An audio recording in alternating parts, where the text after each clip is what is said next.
Vamos abrir as nossas Bíblias no livro,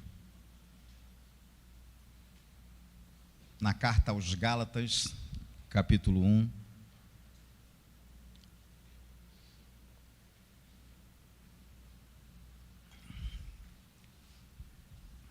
Gálatas, capítulo 1, verso 6. Gálatas 1, verso 6. Vamos ficar de pé em reverência à santa palavra do Senhor.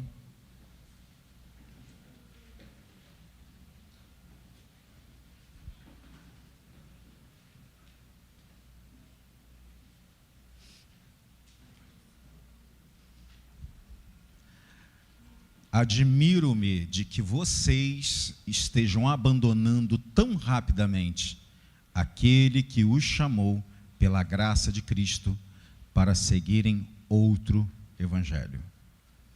Senhor, eis aqui a tua palavra. Desejamos ouvir a tua voz, Pai. Que o Senhor me ajude a compartilhar com os meus irmãos aquilo que o Senhor gerou no meu coração, e eu estou completamente aberto e livre para compartilhar aquilo que o Senhor vai gerar no meu coração durante a palavra, Pai. Usa-me nessa hora e eu te darei a glória, meu Pai. Que ninguém escape a tua palavra, nem aqui, nem pela internet, em nome de Jesus Cristo, amém. Podem se sentar.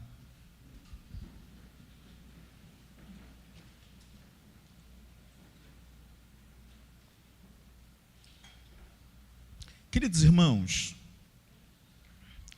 a carta aos Gálatas é uma carta que nasce de um coração angustiado. Ela nasce de um coração aflito. Obviamente, creio eu que é o Espírito Santo que gerou, inclusive que tenha gerado a angústia no coração do Paulo, o apóstolo. É uma carta que a gente não tem nenhuma dificuldade com a autoria, porque a gente percebe no seu prefácio e saudação o próprio Paulo se identificando-se como autor da carta. Agora, sem dúvida alguma, se você for ler a carta aos Gálatas, perceberá que é uma carta fruto de um coração angustiado, de um coração aflito, de um coração que perdeu a paz em virtude de uma circunstância que estava acontecendo nessa igreja. Galácia é o local, o território do qual se origina esses habitantes. E esse território, ele se localizava ali, ou se localiza na Ásia Menor, onde se encontra hoje a Turquia. É uma localidade, é uma igreja que recebeu o evangelho de nosso Senhor Jesus Cristo e a pregação com o coração muito aberto e sincero. Nós sabemos que o Paulo, ele não era pastor de igreja, ele era apóstolo. Então, qual era o seu modus operandi, como é que ele agia? Ele ia num determinado lugar, pregava o evangelho, preparava os líderes. Assim que a igreja ela estava instituída, ele ia para um outro lugar e a igreja, os líderes locais iam tocando essa igreja. E assim foi em Corinto, em Tessalônica, em Éfeso.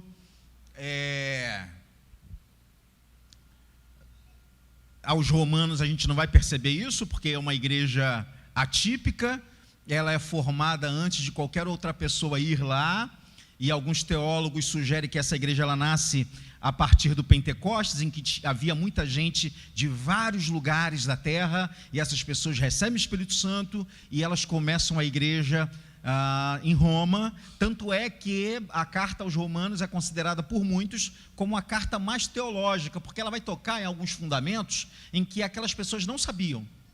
diferentemente das outras cartas. Então, se você quer aprender um pouco de teologia, de vida cristã, leia a carta aos Romanos, porque Romanos tem uma base teológica muito forte, talvez seja a carta mais teológica no que diz respeito à sua solidez com relação às outras cartas do Paulo apóstolo. Só que nessa localidade, chamada Galácia, tinha muitos judeus, gentios, mas muitos judeus. E esses judeus foram se convertendo, foram abrindo seu coração para o Evangelho de Cristo. Quando Paulo sai e vai para um outro lugar, acontece um fenômeno. Que fenômeno é esse? Esses judeus que se converteram a Cristo começaram a pegar algumas práticas que era próprio do judaísmo para o Evangelho do nosso Senhor Jesus Cristo. Começaram a disseminar isso dentro da igreja. Olha, não é bem assim, não é só a graça, você precisa da circuncisão também. Não é só a graça, mas a gente precisa guardar o sábado como um rito inefável, um rito do qual não se pode abrir mão. Bom, não é apenas o Evangelho, não é apenas a graça. A gente precisa tomar cuidado. E aí existem a lei dietética dos judeus, em que pode comer isso e não pode comer aquilo. Ou seja, a gente percebe que o judaísmo fez uma marca muito profunda no coração daquelas pessoas. E essa marca é tão profunda que o Evangelho vem e, com o passar do tempo, essa marca, ela retorna. Essa marca, ela retorna em forma de pensamentos. Não é só isso. De certa forma, irmãos, diferentemente aqui no Brasil, o fenômeno que aconteceu na igreja da Galácia é um fenômeno diferente que acontece em muitos lugares, em muitas igrejas do Brasil, quando eles fazem um processo e um caminho de judaizante. É diferente. Porque aqui no Brasil nós temos um quê meio que de sincretismo religioso, em que tudo aquilo que é muito simples dá uma volta na nossa cabeça. A gente não consegue lidar com a simplicidade do Evangelho. Precisa ter um amuleto, precisa ter um símbolo, precisa ter... E aqui eu vou falar de maneira muito respeitosa, tá bom, irmãos? Mas, e tudo aquilo que eu vou falar tem muito respeito, mas a gente precisa trazer a verdade, a fim de que a verdade prevaleça, porque é a verdade que liberta. Eu não tenho nenhuma dificuldade com alguns objetos, como, por exemplo, a Arca da Aliança, ou o shofar, desde que sejam elementos pedagógicos e não místicos. Amém? Se tivesse aqui uma Arca da Aliança, nós iríamos discorrer sobre a Arca, dizer o simbolismo da Arca, dizer tudo aquilo. Se tivesse aqui um shofar, eu não ia me atrever a tocar, porque nem campainha eu sei tocar. Que dirá shofar? Mas seria algo pedagógico. Tivesse a bandeira de vários países, a bandeira de Israel, eu iria falar um pouco sobre a história daquela bandeira, mas não com um sentido místico. Porque nós não pertencemos à antiga aliança. E nesse mesmo livro traz uma alusão fantástica. Mais aqui para frente, no capítulo 4, a partir do 21, fala sobre Sara e Agar como a alegoria dos dois concertos, em que Agar era que gerou um filho na carne, e por conta disso preso à lei, e em Sara gerou o filho da promessa. Mas nós temos dificuldade. Não basta a nós uma oração, um pedido de perdão. A gente precisa de algo a mais. Nada contra subir o monte, mas eu não vou subir ao monte para encontrar Jesus, irmão. Eu não vou subir o monte para encontrar o Espírito Santo.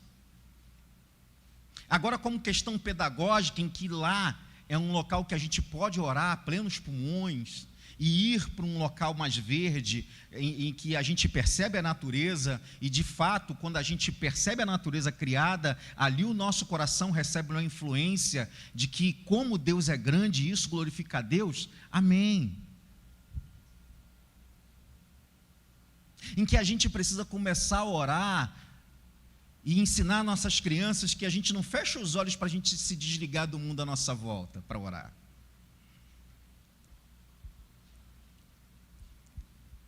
Jesus mora onde, irmãos? Jesus mora onde?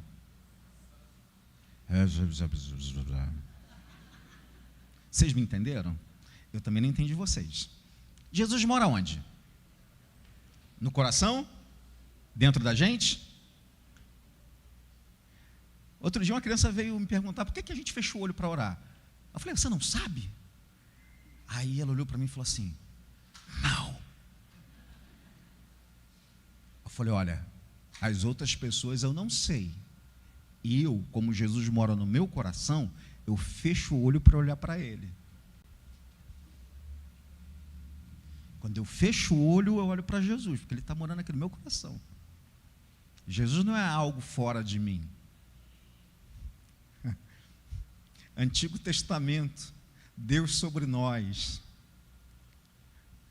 Jesus na terra, Deus conosco. Espírito Santo de Deus, Deus em nós. Eu fecho o olho para olhar para o Espírito Santo, para olhar para Jesus. Queridos, de certa forma, o nosso passado vai querer bater a nossa porta, como o passado dos irmãos lá da Galácia. E aqui eu quero fazer um uso, nem um pouco ortodoxo, e aí eu nem faço ideia de como é que você vai falar ortodoxo.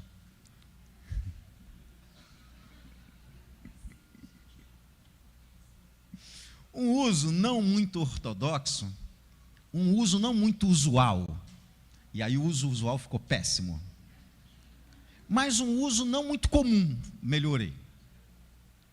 Eu não sei porquê, mas primeiro vem a palavra difícil, e depois eu preciso lembrar do que a palavra difícil significa. Não muito usual para esse texto. Esse texto normalmente é utilizado em combate a movimentos judaizantes, mas eu quero usar esse texto para nós. Nós recebemos Jesus, amém? E com Jesus vem uma nova maneira de enxergar, amém?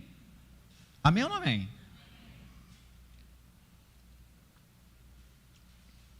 Essa nova maneira de enxergar, ela faz com que a gente enxergue diferentemente 3 aspectos na nossa vida. A maneira como eu me enxergo, a maneira como eu enxergo as pessoas à minha volta e a maneira como eu enxergo o meu futuro. Quando Jesus ele vem morar dentro de mim, os meus olhos são transformados, e são transformados de tal forma que eu mudo a minha maneira de me enxergar, mudo a minha maneira de enxergar as pessoas à minha volta e mudo a maneira de eu enxergar o futuro. E aí a gente começa com o primeiro amor, em que tudo é Deus, em que eu preciso gastar a minha vida nele, em que a gente gasta os nossos recursos físicos, os nossos recursos financeiros, em que a gente gasta a nossa vida em Jesus, em que esse amor é tão grande, mas tão grande, que eu começo a moldar a minha vida em resposta a esse amor, em que eu não faço para alcançar alguma coisa, muito pelo contrário, eu faço porque tendo Ele me alcançado, não existe outra forma de viver senão para Ele. Contudo, da mesma forma que aconteceu aos Gálatas, em relação ao judaísmo, e o judaísmo preconizava leis que eles aprenderam desde criança, desde criancinha, o judeuzinho, a judiazinha, ela era educada na lei de Moisés. ela era educada no Talmud, ela era educada em vários aspectos que eram próprios da lei dos judeus. Muita parte dessas leis eram de fato a palavra de Deus, mas muitas outras não faziam parte propriamente da palavra de Deus. Era apenas a interpretação que se dava à lei. E aí você imagina uma criança desde sempre sendo educada naquilo, e aí quando ela fica adulta, vem Jesus, vem o Paulo, prega, essas pessoas se convertem, e aí eles começam a viver de outra forma. Amém? Em vivendo de outra forma, diante de algumas situações, o passado vem à tona. Não é bem assim. Lembra do que você aprendeu quando era pequeno? Olha, isso, mas também não tem nenhum problema viver dessa forma. Isso se parece muito com a gente. A gente é criado dentro de uma família com muitas leis e muitos costumes. Uma maneira de pensar própria daquela família. E aí a gente recebe Jesus no coração. No primeiro amor, a gente consegue sustentar aquilo que a gente aprendeu a partir das Escrituras. Mas chega uma hora que as leis familiares, chega uma hora que a maneira de pensar, chega uma hora com a forma de enxergar o mundo, porque é a partir da nossa família que a gente aprende a como se enxergar, como enxergar os outros à nossa volta e como enxergar o futuro. É a partir da nossa família que a gente tem consciência da nossa própria existência. O existencialismo vai falar que eu só existo em relação ao outro, a alguém, a alguma pessoa. Eu preciso do outro para ser eu mesmo. Sozinho a gente não tem a noção de quem é. Eu sou em relação a alguém. E em relação a Deus eu sou filho.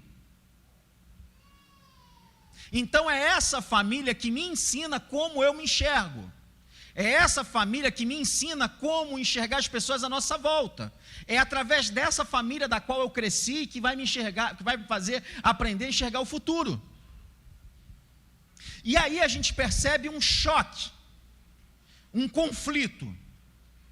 Porque Jesus vem com a proposta de revolucionar o ser humano, fazer com que esse ser humano seja virado pelo avesso, a fim de que ele possa nascer de novo.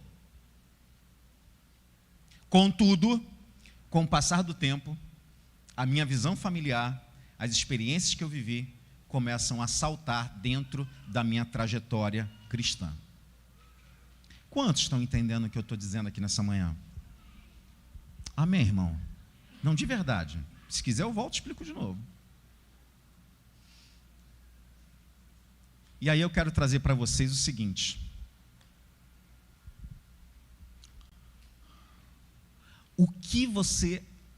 O que a tua família te ensinou com relação a você? Como você se enxerga? Como essa família te moldou? Como essa família ela te marcou em relação à maneira como você se enxerga?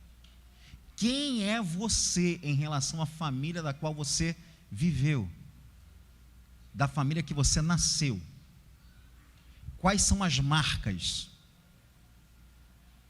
Quem é você? Muitos aqui, por viver numa família muito crítica, aprendeu que não deve errar. Porque a única forma de se viver sem receber críticas é não errando. E aí a gente aprende que não pode errar. A gente cresce com isso. Eu não posso errar. Meu pai me critica muito, minha mãe me critica muito, o ambiente era um ambiente de muita competição, isso me critica muito. E a crítica, ela é um estímulo aversivo.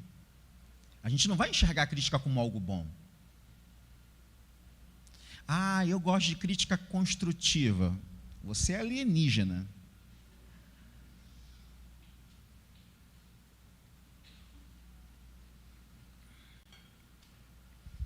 Eu detesto críticas, sejam elas construtivas ou destrutivas. Odeio cada uma delas. Não gosto. Mas a despeito de eu não gostar, eu sei que elas são importantes.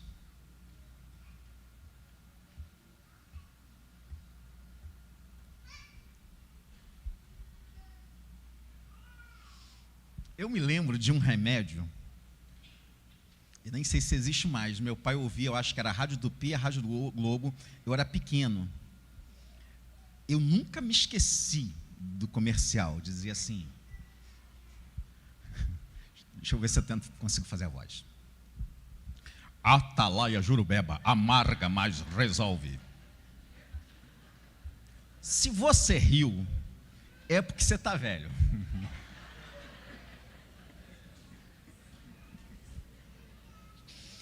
Mas é Atalaia Jurubeba, amarga, mas resolve. Eu, desde criança, ficava pensando, para um remédio dizer que amarga na sua propaganda,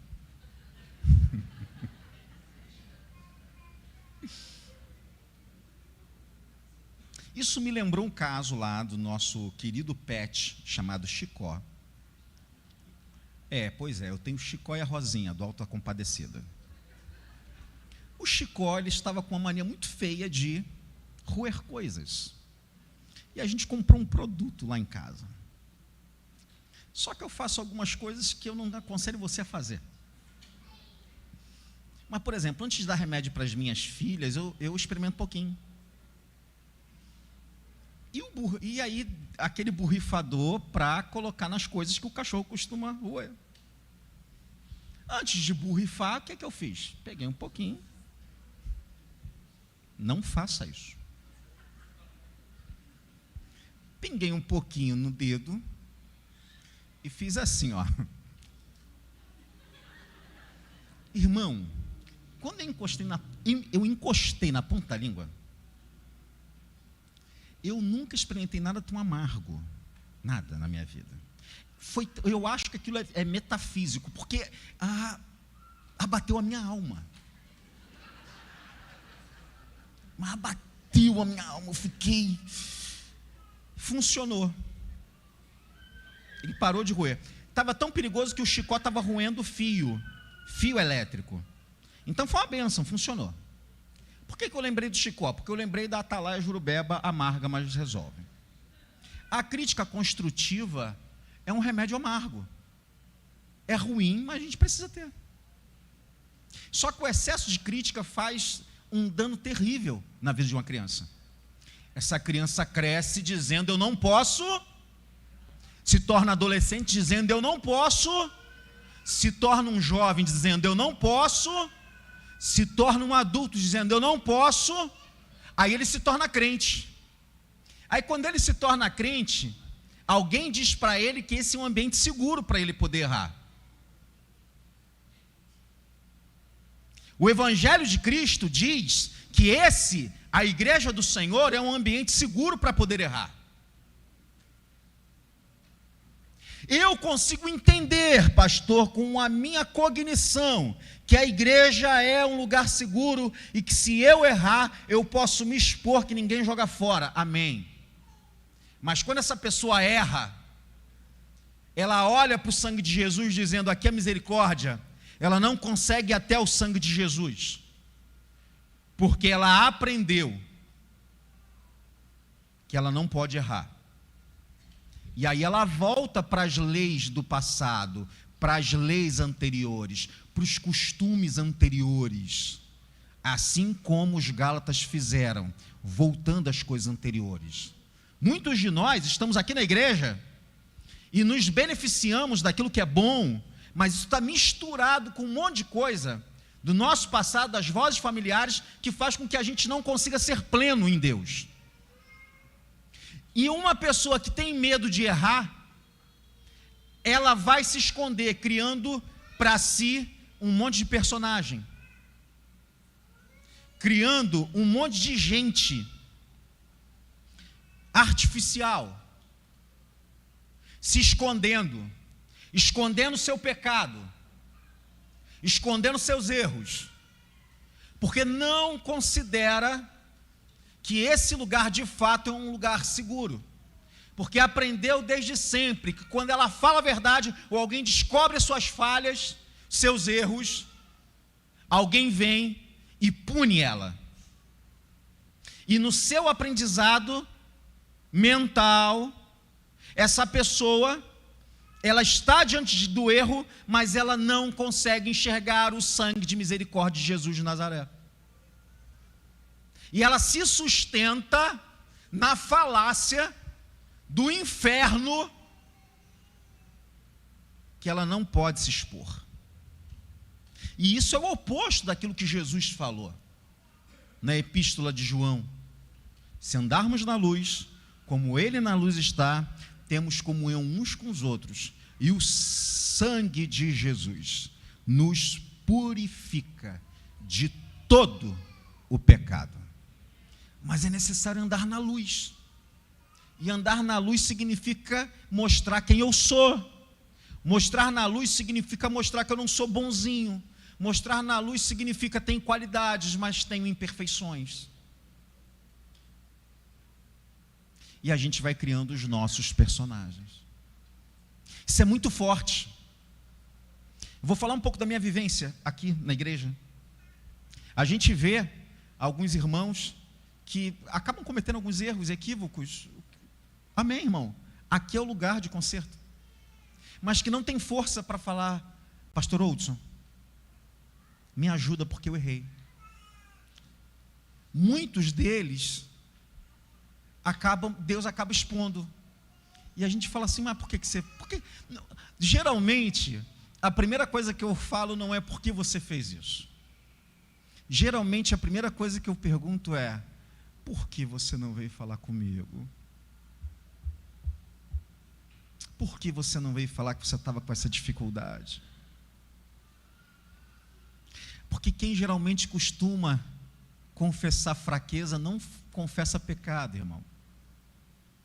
Quem costuma confessar fraqueza geralmente não confessa pecado.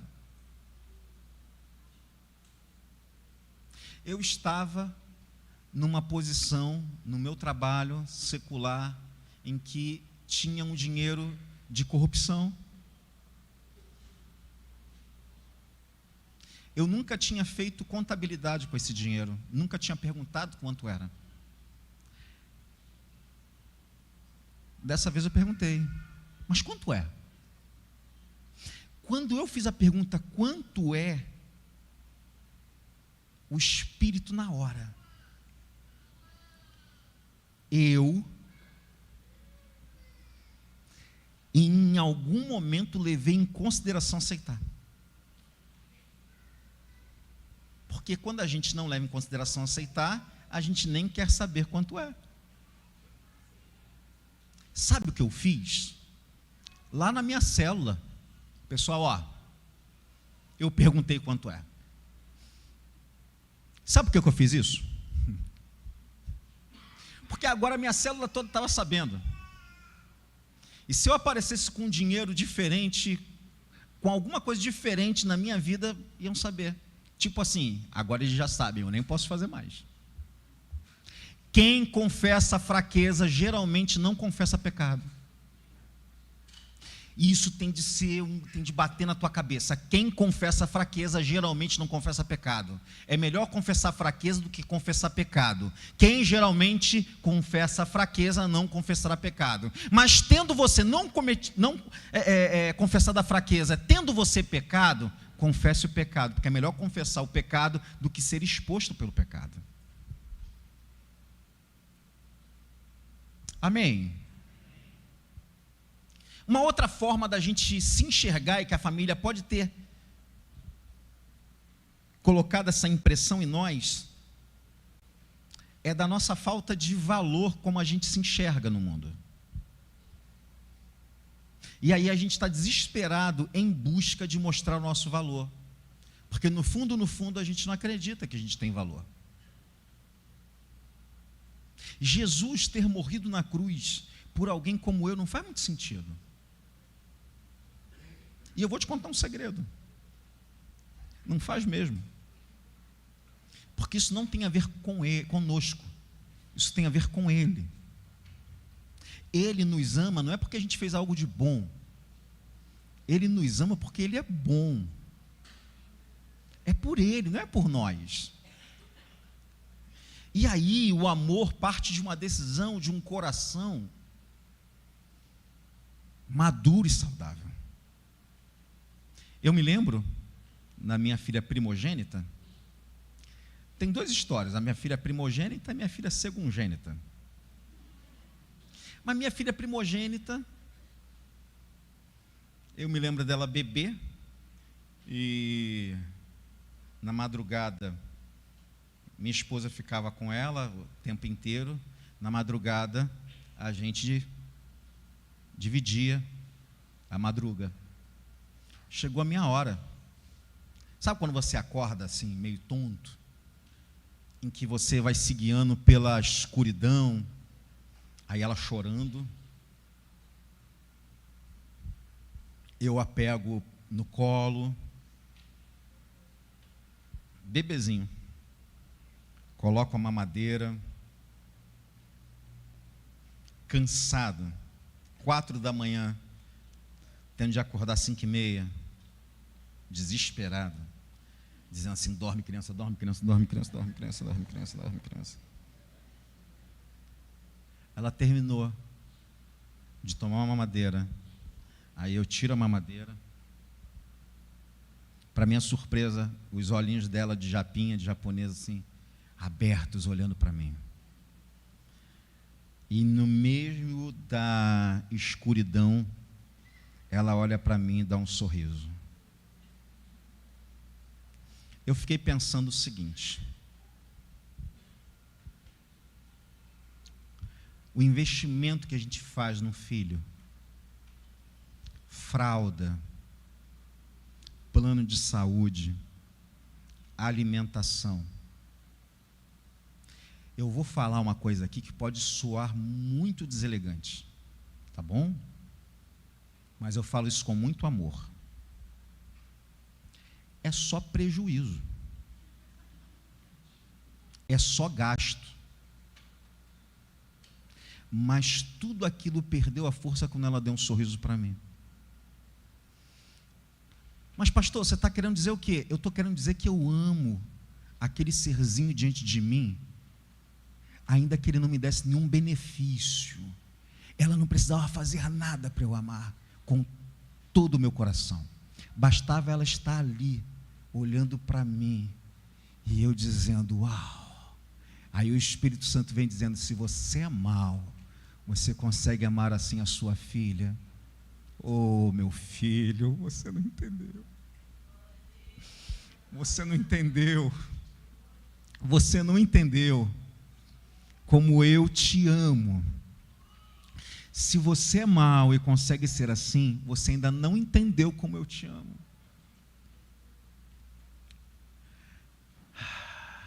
E a minha segungênita, estava eu com ela no colo e brincando com ela, sentado na casa dos meus sogros, com um celular novinho, 3 dias. E aí a minha esposa, mulher muito sábia, diz assim: você precisa botar uma película. Eu falei: eu vou fazer. Eu vou fazer. E conversando, aqui, eu não sei como é que ela conseguiu, ela acertou um chute.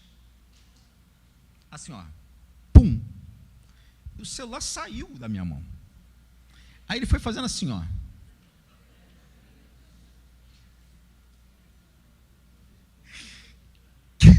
Quem conhece a lei de Murphy? Pois é, a lei de Murphy, ela se cumpriu. Ele poderia ter caído assim, ele poderia ter caído assim, mas o endemoniado, ele caiu assim. Aí eu pego o celular, levou uma eternidade para eu pegar ele e ver. Quando eu olho para ele, ele está todo quebrado. Na hora, uma raiva incontida toma o meu coração. E olho para ela. E a raiva vai toda embora. E novamente o Espírito Santo diz para mim: meu filho, se você é mau, consegue ter misericórdia da tua filha, quando ela erra contra você, que dirá eu? Você ainda não entendeu. Você não entendeu.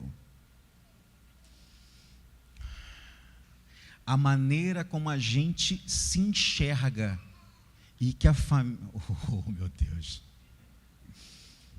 A maneira como a gente se enxerga e como a nossa família nos ensinou como a gente se enxerga, muitas vezes tem atrapalhado a gente receber o amor de Deus. Quantos aqui já não ouviram quando criança: seu burro, seu animal, você não vai servir para nada? Aí, você vai engravidar na adolescência, você não presta, você é igualzinho teu pai, você não presta, você não vale nada. Quantos aqui não aprenderam que tudo aquilo que acontece de errado era culpa tua? Quantos aqui não ouviram e não entenderam que as pessoas esperavam bem poucos de você quando você era pequeno? E isso te impede de ser pleno em Deus. Isso impede com que você cresça. Porque, embora a gente tenha um evangelho de Cristo que diz que você foi regenerado, sabe o que é ser regenerado? Ser gerado de novo. E só é gerado de novo quem experimentou a morte.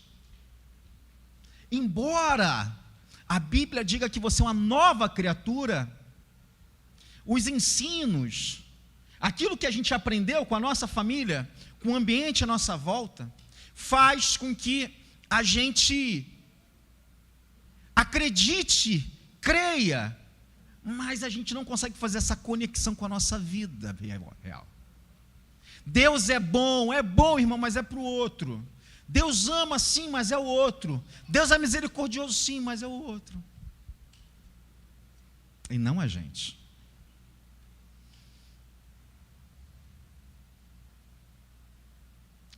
Ai, irmãos, a gente precisa abandonar essas coisas. A gente precisa entregar nossa vida a Deus de maneira que essas vozes não tenham mais poder sobre nós. Abrir mão disso. Sabe por quê? Porque isso é insensatez. Como a Bíblia diz em Gálatas capítulo 1, verso 6. Quão insensatos são, ó Gálatas. Não me admire que vocês tenham saído tão rapidamente do evangelho daquele que é o Senhor para coisas estranhas, para aquilo que vocês experimentavam lá atrás.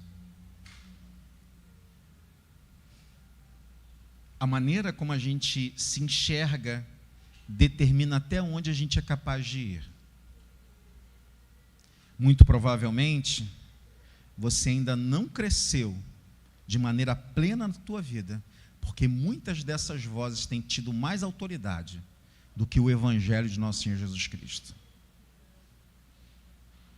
Porque no evangelho de nosso Jesus Cristo está escrito assim: sem mim nada podeis fazer, mas com Ele tudo posso, porque Ele é a minha força.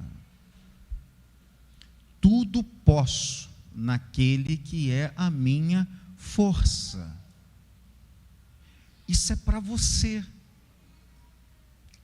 Isso é para você. Quando você se sentir pequeno diante de uma situação, quem te torna pequeno diante dessa situação é o aprendizado que a gente teve. Mas quando eu sei que eu tudo posso naquele que me fortalece, eu sei que não são as vozes que determinam quem eu sou, mas é aquele que me criou que sabe quem eu sou. Uma outra questão, uma outra perspectiva, é a maneira como a gente enxerga as pessoas à nossa volta. E aí a tua família e o ambiente social no qual você viveu é que determina a maneira como você enxerga as pessoas à sua volta. E sabe como é que é a maneira como geralmente a gente enxerga as pessoas à nossa volta? Como inimigas, como alguém que está disputando espaço, como alguém que eu não posso confiar, como alguém que se me bater eu bato de volta, como alguém que eu preciso ter camadas de proteção para suportar as pessoas que estão à minha volta. Eu não posso me aproximar, não posso me relacionar. Pastor, eu fui muito traída, pastor, nos relacionamentos, nas relações de amizade, pastor, você não sabe, pastor, eu não sei, mas o Senhor sabe. E isso não pode ser desculpa para que você evite viver aquilo que Deus quer que você viva. Irmãos, a cruz nos coloca numa situação muito constrangedora. Muito constrangedora. Na cruz, o imperdoável foi perdoado. Na cruz, o imperdoável foi perdoado.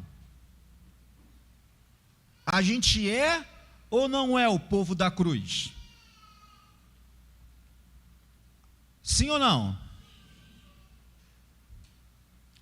Então não há opção para você. Se na cruz o imperdoável foi perdoado, não existe ofensa perpetrada contra mim que não encontre eco de perdão.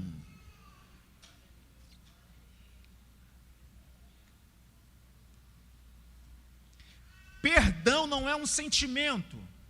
Perdão é uma escolha. Isso não significa que o perdão ele é automático no sentido de perdoei e parei de sentir. Mas ele é automático no sentido quando eu libero o perdão, eu caminho de uma outra forma. Tem gente que todo dia, pela manhã, eu tenho de liberar perdão. Que me feriu tão profundamente, que eu perdoei já essa pessoa, continuo perdoando essa pessoa, e sei que eu vou precisar perdoar essa pessoa.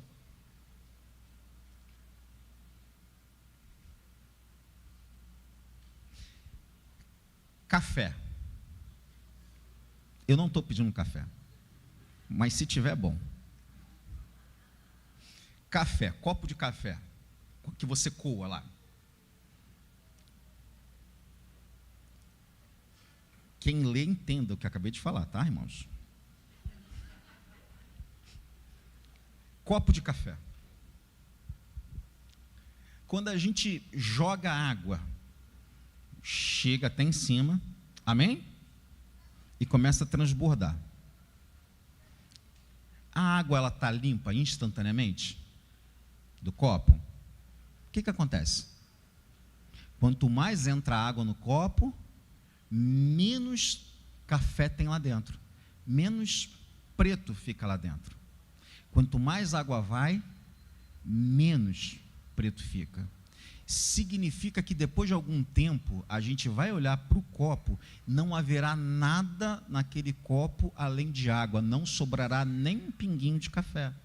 E se alguém chegar e olhar para aquele copo, nem vai cogitar a possibilidade daquele copo ter tido alguma impureza ou café.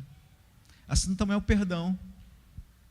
Eu perdoo hoje, eu libero perdão para essa pessoa, eu desisto da vingança, eu rasgo todos os meus escritos de dívida. No dia seguinte, eu perdoo essa pessoa. É assim muitas vezes. Outras vezes vai ser no automático, porque o amor que você tem por essa pessoa e a ofensa que essa pessoa fez contra você é algo que o amor é muito superior a isso, tal qual a minha filha que deu uma bicuda no meu celular e quebrou, e eu perdoei ela instantaneamente na hora. Agora, para outras pessoas não. Mas eu preciso caminhar nesse caminho, porque a cruz nos coloca numa situação constrangedora, da qual eu não tenho escolha. Mas o que a gente aprendeu com a nossa família? O que a gente sabe é um ambiente doméstico em que há perdão, as crianças não terão dificuldade de perdoar. Mas eu vim de um ambiente muito vingativo. E eu não estou falando em tese, eu estou falando que eu vim de um ambiente vingativo. Eu vim de um ambiente em que guardava tudo.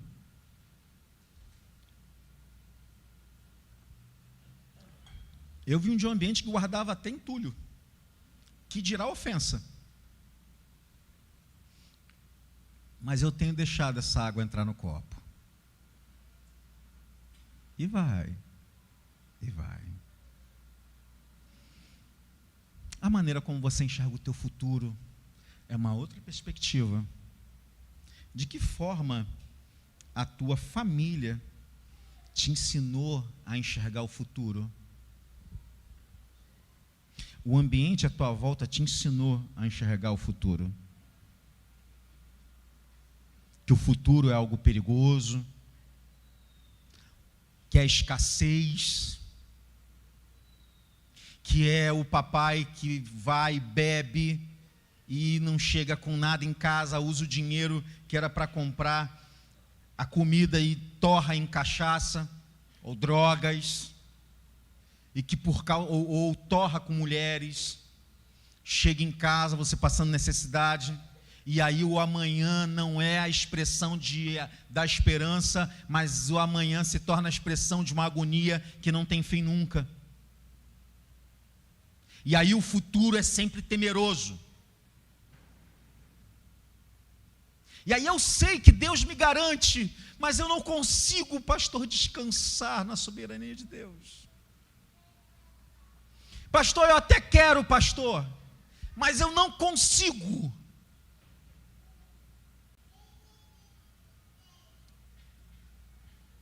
Eu sei que é difícil.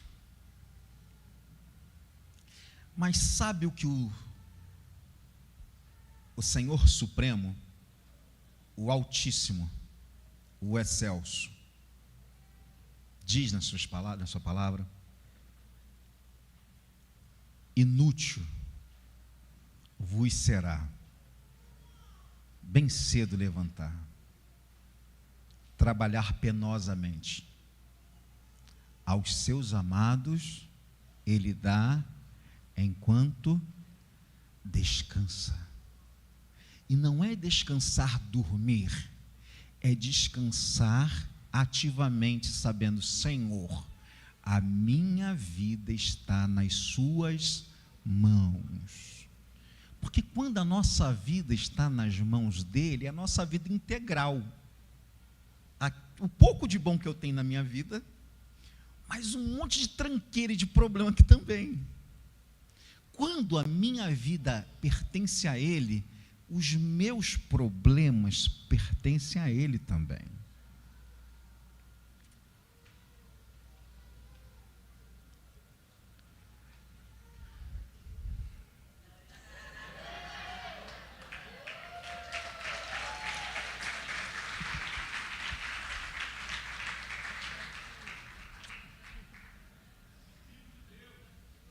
Obrigado, Senhor.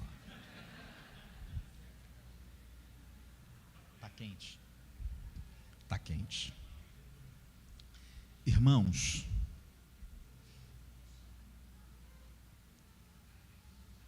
muitas vezes a gente está na igreja, a gente crê no Evangelho, mas a nossa vida está uma bagunça, porque as vozes continuam lá, e a gente não se apropriou, porque o reino de Deus é tomado à força, mas a gente não se apropriou. você não é um coitado. Você não é uma coitada. Para de se auto-vitimizar. Você não é vítima da vida, você não é vítima das circunstâncias, você não é vítima das pessoas. Você é uma princesa de Deus. Você é um príncipe do Senhor. Trate de viver com dignidade de quem é príncipe e quem é princesa. Porque, a despeito de você ser príncipe ou princesa, se você se considerar um lixo, você continuará sendo um lixo. Fé é tratar as coisas que não são como se já fossem. Viva com dignidade como uma princesa. Viva com dignidade como um príncipe. Porque não adianta, você precisa se apropriar. Pastor, eu não estou sentindo. Irmãos, dá nervoso, mas o coração do homem é enganoso. Deus não te chamou para sentir coisa alguma. Deus não te chamou para sentir. E quando eu digo coisa alguma, é apenas um exagero pedagógico para que você entenda. Mas Deus não te chamou para sentir Deus. Num dos piores momentos da minha vida, financeiramente falando, com uma filha pequena, outra neném, atraso de pagamento, eu peguei um dinheiro para fazer compras, fui até o Extra, em Santa Eugênia, comprei parte com o dinheiro que tinha, a outra parte do dinheiro eu perdi, a maior parte do dinheiro eu perdi. Angustiado, entrei dentro do carro transtornado, e ali perto do corpo de bombeiros, tem um sinal, e eu pensei assim, deve estar perto o dinheiro deve estar perto do freio de mão. Quando eu olhei para ver, bum! Só que não foi bum, bum, foi bum, que bum na frente. Eu bati no carro que bateu no outro.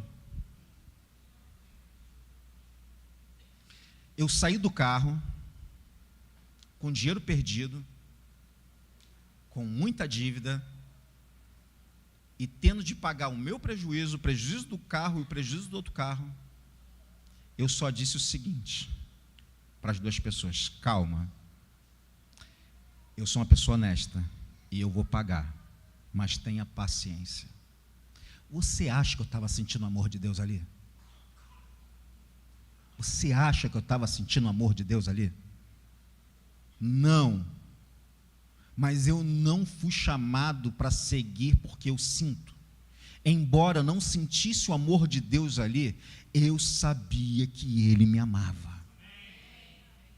Muitas vezes você não vai sentir, mas não é sentir, é saber. Embora eu não sinta, eu sei que Ele me ama, eu sei que o meu Redentor vive e que por fim se levantará em meu favor. Não é sentir. Nós não somos guiados por sentir. Fé não é sentir, fé é saber. Eu não sinto Deus, eu não sinto seu amor, mas eu sei que Ele me ama.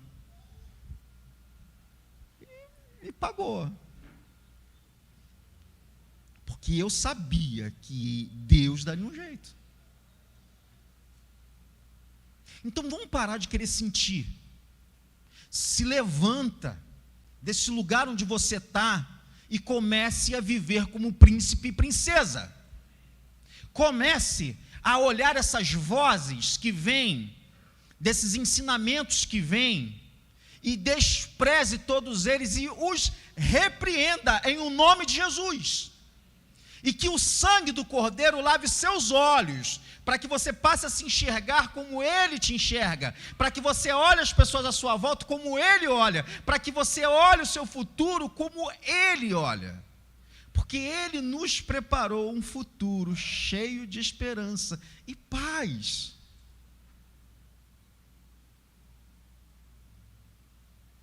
Pare de agir como escravo e comece a agir como filho.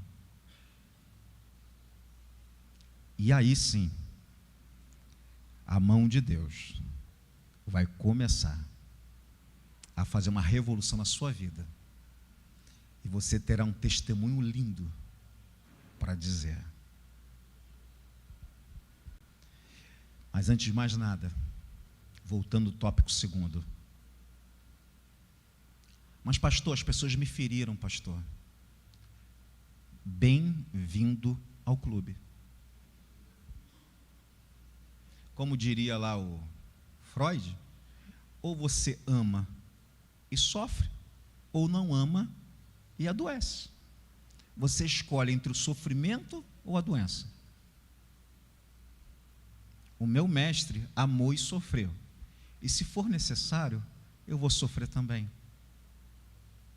Vamos orar ao Senhor. Eu vou tentar ser bem breve, mas se essa palavra tocou no teu coração e se você entende que precisa mudar o olhar sobre essas 3 instâncias, como você se enxerga, ou como você enxerga as pessoas à sua volta, ou como você enxerga o futuro, vem aqui à frente, vamos orar junto.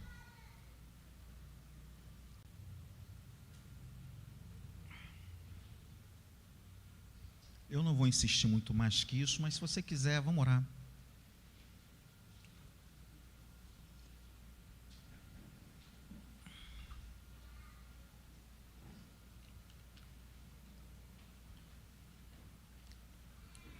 Pastor, já tive muito ali na frente, pastor, eu sei, mas lembra do copo? Semana passada foi água, essa semana está sendo mais água, e você está mais próximo do que antes. Você está mais próximo de estar completamente limpa dessas influências, mais próximo do que no ano passado, do que no ano retrasado. E se você permitir que essa água, ela entre, semana que vem você vai estar mais próximo ainda, mas não abra mão disso. Pastor, o que vão pensar de mim? Isso é voz, tá? Isso é voz. Isso é aprendizado.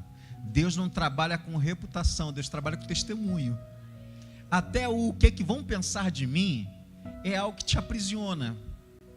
Não é o que vão pensar de mim, é o que ele sabe quem eu sou. Porque tal qual o filho pródigo, aquele moço, quando ele sai, a despeito dele ser filho, ele morreria como mendigo. E esse é o convite aqui nessa manhã. Vem aqui à frente, vamos orar juntos, se isso te tocou, se você sabe que você precisa mudar algumas questões. Caso contrário, não venha, apenas interceda. Mas se você está passando por isso, se você percebe isso, se você quer romper e percebe que muitas vezes o teu coração é inclinado a romper, mas você não consegue, tem vozes que te segura, esse é o momento.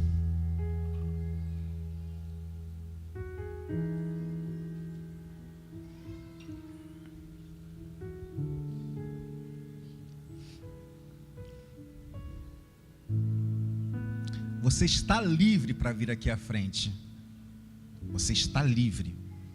Se você está sentindo alguma dificuldade e fala, não tem força, pastor, levanta uma das suas mãos, que alguém vai te auxiliar. Se você não precisa, fique em paz. Mas se você está com dificuldade, levanta uma das suas mãos. Pastor, eu sou líder, pastor. Pastor, eu sou pastor. Antes de qualquer coisa, você é filho. E se expor é o caminho. Lembra? Se andarmos na luz, como Ele nas luzes está.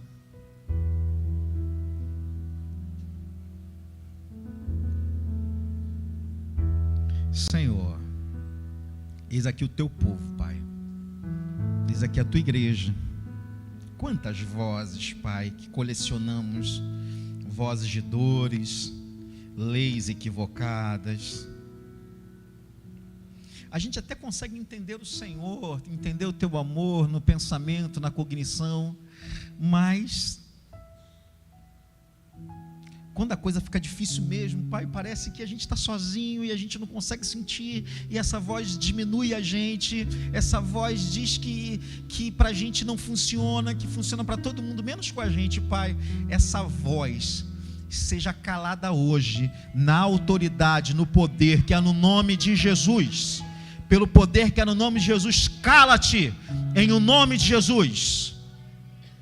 Senhor, as vozes que dizem, Pai, que eu não posso confiar nas pessoas, Pai, que as pessoas vão me ferir, Senhor Deus, que essa voz seja calada hoje, em o nome de Jesus. E o relacionamento acontece disso mesmo, a gente fere, a gente é ferido, mas é na relação que a saúde, que a gente viva a saúde de maneira plena. Aquelas vozes, Pai, que faz com que a gente fique ansioso com relação ao nosso futuro,